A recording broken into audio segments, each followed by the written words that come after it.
ఉపయోగం ఉంది. అందరి చేత మంచి అనిపించుకుంటాం. ఇప్పుడు దారింట పోయేవాడి మీద ఒక రాయేసాం అనుకుంటాడు, ఏమంటాడంటే పలానా వాడు పిల్లడు చెడ్డవాడు రా అంట. మనం చక్కగా నమ్రతగా తలంచుకుని వెళ్ళిపోతుంటే పలానా వాడు పిల్లడని చెప్పేసి మంచివాళ్ళు అంటారు. అంటే మీ వల్ల మీ తల్లిదండ్రులకి పేరు వస్తుంది, మీరు చదివే పాఠశాల ఉపాధ్యాయులకు కూడా పేరు వస్తుంది. అంటే మీ ప్రవర్తన బట్టే, మన ప్రవర్తన బాగుంటేనే సరస్వతీదేవి కూడా మన దగ్గరకు వస్తుంది, దగ్గర రాదు. మీ ఇంటి దగ్గర చెప్పే ఉంటారు, ఇల్లు శుభ్రం ఉంటే లక్ష్మీదేవి మన ఇంట్లో తాండవేస్తుంది అని చెప్పదు. అలాగే ఎవరైతే నమ్రతగా ఉపాధ్యాయులను పెద్దలను గౌరవిస్తారో సరస్వతీదేవి వాళ్ళ దగ్గరికి మాత్రమే వస్తుంది. అహంభావంతో ఉన్నవాడికి రాదు. ఎవరు గొప్పవారు కాదు. ఎంత జ్ఞానైనప్పటికీ కూడా వాళ్ళకి తెలియని విషయాలు చాలా ఉంటాయి. ఎక్కడో దగ్గర నేర్చుకోవాలి, నేర్చుకొని తీరాలి. మీ దగ్గర నుంచి కూడా మేము నేర్చుకుంటాం. పిల్లల దగ్గర నుంచి నేను టీచర్గా పని చేసిన అంతకాలం కూడా పిల్లల దగ్గర నుంచి మ్యాథ్ కూడా చాలా నేర్చుకున్నారండి. సింపుల్ పద్ధతి వాళ్ళు చెప్పుకోరు నాకన్నా. కాబట్టి టీచర్ ఏ చెప్పాలని లేదు, ఎక్కడి నుంచి అయినా మనం నేర్చుకోవచ్చు. మీరు ఒబేన్స్ మాత్రం మానకుండా ఉంటే మాత్రము ఆటోమేటిక్గా తెలివితేటలు పెరుగుతాయి. అహం రాగానే ఏముంటుందంటే ఇది మైండ్లోకి ఎక్కుతుంది. అక్కడి నుంచి మనకున్న జ్ఞానం కొంత తెలిగిపోయి ఈ అహం అనేది ఆ ప్లేస్ని ఆక్రమించేస్తుంది. ఎక్కడ అహంభావం రాకుండా చక్కగా ఉండండి.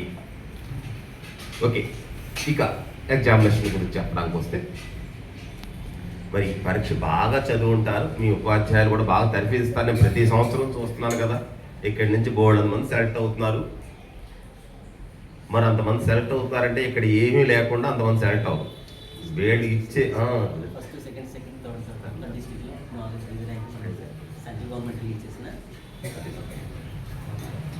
అంటే వాళ్ళు ఎంత కష్టపడుతున్నారో చూడండి, ఉపాధ్యాయులు ఎంత కష్టపడుతున్నారు. దానిని అక్కడ మీరు ప్రదర్శించాలంటే మీలో మొట్టమొదటి భయము అనేటువంటి విషయం బయటకు పోవాలి. ఇప్పుడు ఎగ్జామినేషన్ ఇక్కడ రాస్తున్నారా, రాయట్లేదా? దర్జాగా ధైర్యంగా రాస్తున్నారా? ఓకే. మరి ఇంకొక స్కూల్కి వెళ్ళినప్పుడు కూడా ఈ టీచర్ ఫేస్ బదులు ఇంకో కొత్త టీచర్ ఫేస్ ఉంటుందంటే అక్కడ ఆ టీచరు మీరు అల్లరి చేసిన పక్కవాడి దాంట్లో కాఫీ కొట్టినా మందలిస్తారు తప్ప మిమ్మల్ని ఏమీ అనే హక్కు వాళ్ళకి లేదు. ఆ ఏ మండలంలో మీరు రాస్తున్నారో ఆ మండలం ఎంఈఓ గారు వస్తారు మిమ్మల్ని విజిట్ చేయడానికి. ఆయన కూడా మిమ్మల్ని ఎవ్వరు డిస్టర్బ్ చేయరు. కానీ మీకు చిన్న పిల్లలు కాబట్టి ఏం చేస్తారంటే పక్కాడిని స్కేల్ అడగాలి, పక్కాడిని అది అడగాలి కాబట్టి మీరు మాట్లాడుతుంటారు. అటువంటిప్పుడు దెబ్బలాడతారు తప్ప మిమ్మల్ని ఏమి భయపించరు. కాబట్టి ఎక్కడికి ఏ పాఠశాలకు వెళ్ళినా సరే రాయడానికి మీరు భయపడవద్దు. భయం అనేది మీకు జ్ఞాపక శక్తిని తగ్గించేస్తుంది. ఆ టైంలో మీకు వచ్చిన ప్రశ్నకి ఆన్సరే మీరు రాయలేని భయపడితే. అందుకనే భయపడద్దు. భయపడడానికి మిమ్మల్ని ఎవ్వరు ఏం చేయరు, ఎవ్వరు దెబ్బలాడరు. అంతే, మనం ఉన్న ప్లేస్లో మనం కూర్చోడు. ఎక్కడ కూర్చోబెట్టారు అక్కడే కూర్చోవాలి, పక్కకు జరగద్దు. మీకు ఏవైనా డౌట్ వస్తే పక్క పిల్లల్ని అడగండి. డైరెక్ట్గా అక్కడ ఉన్నట్టు ఇన్విజిలేటర్ టీచర్ ఉంటారు, టీచర్ని అడగండి. సార్ నేను ఎలా ఫిల్ చేయాలి, ఫిల్ చేయడం నేర్పుతుంటారు. మళ్ళీ అక్కడ ఫిల్ చేయడం ఎమర్షీట్ అది ఫిల్ చేయడం కొంత ఇబ్బంది ఉండొచ్చు. అది టీచర్ని మాత్రమే అడగండి, అడిగి ఫిల్ చేయండి.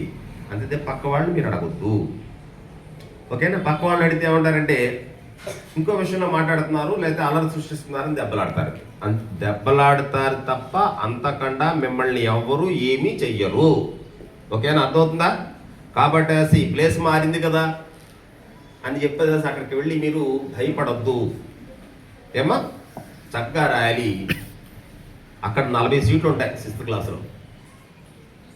ఎంతండి? 80 అండి. అయితే 60 మంది ఉన్నారు ఇక్కడ, మీరు అంతే కదా. అంటే మన కోటనందూరులో కోచింగ్ అయినటువంటి వాళ్ళు అందరూ 80 సీట్లు కొట్టాడే సరిపోతుంది అంతే.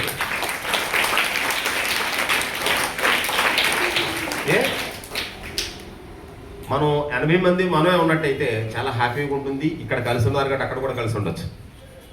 పక్క ఫ్రెండ్ ఉంటే ఇంటి దగ్గర అమ్మ నాన్న జ్ఞాపకరారు కదా, కాబట్టి హ్యాపీగా ఉంటుంది. అందరూ సాధించేయండి, చక్కగా అందరూ సాధించండి.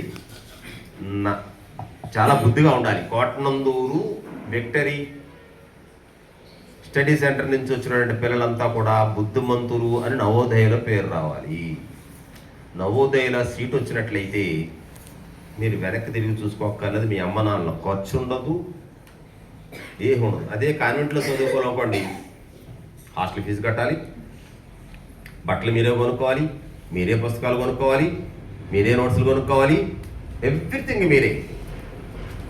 కానీ అక్కడికి వెళితే ఏది కొనుక్కోవాల్సిన అవసరం లేదు, అన్నీ వాళ్ళే ప్రొవైడ్ చేస్తారు. Government, central government, state government కూడా కాదు, అన్నీ వాళ్ళే ప్రొవైడ్ చేస్తారు. మరి ప్రొవైడ్ చేసినట్టయితే మనకు 5 సంవత్సరాలు ఫ్రీగా చదువుకోవచ్చు. ఈ 5 సంవత్సరాలు మీ మీద మీ తల్లిదండ్రులు ఎంత ఖర్చు పెట్టాలనుకున్నారో అంత ఖర్చును కూడా బ్యాంకులో వేస్తే బోల్డ్ డబ్బులు పెరుగుతాయి. ఓకే, ఇంటర్మీడియట్ కూడా అక్కడే ఛాన్స్ ఇవ్వచ్చు వాళ్ళు, మీరు బాగా ఉంటే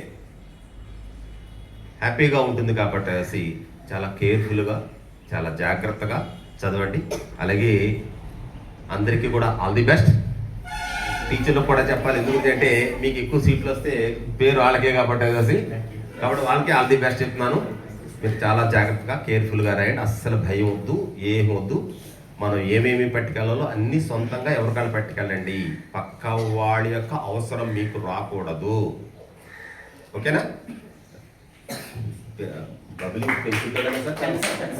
అలా అయితే ఇంకేం అక్కర్లేదండి, పెన్ను పట్టుకెళ్ళి సరిపోతుంది. 2 పెన్నులు పట్టుకెళ్ళండి అబ్బాయి. బ్లాంక్ పెన్, ఒక పెన్ను ఏదైనా ఇబ్బంది పెడితే పక్క ఉన్న పెన్ను అడగలేం కాబట్టి 2 పెన్నులు పట్టుకెళ్ళండి. ఓకేనా? జాగ్రత్తగా చేసుకోండి. మొట్టమొదట పరీక్షకి అంటే బయలుదేరే ముందు మీ తల్లిదండ్రుల ఆశీస్సులు తీసుకోండి. మొట్టమొదట దేవుళ్ళు వాళ్ళే, తల్లిదండ్రుల తర్వాతే ఎవరైనా సరే. తర్వాత గురువుల యొక్క ఆశీర్వాదం తీసుకోండి. తల్లిదండ్రులు ఆశీర్వాదం తీసుకుంటే మీరు ఎక్కడికి వెళ్ళినా ఏమైనా సరే జయించి రావచ్చు. తల్లిదండ్రుల తర్వాతే అంతా. అందుకనే తల్లిదండ్రులు గౌరవించాలి. చాలామంది పిల్లలు తల్లిదండ్రులు ఎదిరిస్తూ ఉంటారు, అస్సలు ఎదిరించదు. ఓకేనా? గౌరవించండి, మంచి స్థితికి వెళ్ళాలి. మేము ముసలోళ్ళు అయిపోతాం కదా, తర్వాత అప్పుడు వచ్చేటప్పటికి దారి ఆడ కనిపిస్తే చెప్పాలి, సార్ నేను కోటనందూరులో విక్టరీ స్టడీ సర్కిల్ నుంచే నేను వెళ్ళాను సార్, ఈ స్థితికి వచ్చాను అని చెప్పేసి చెప్పుకునే స్థాయికి మీరు ఎదగాలని ఆశిస్తూ మరి ఈ అవకాశం మీకు కరస్పాండెంట్ గారికి ధన్యవాదాలు చెప్పుకుంటూ thank you very much. Thank you sir, thank you so much.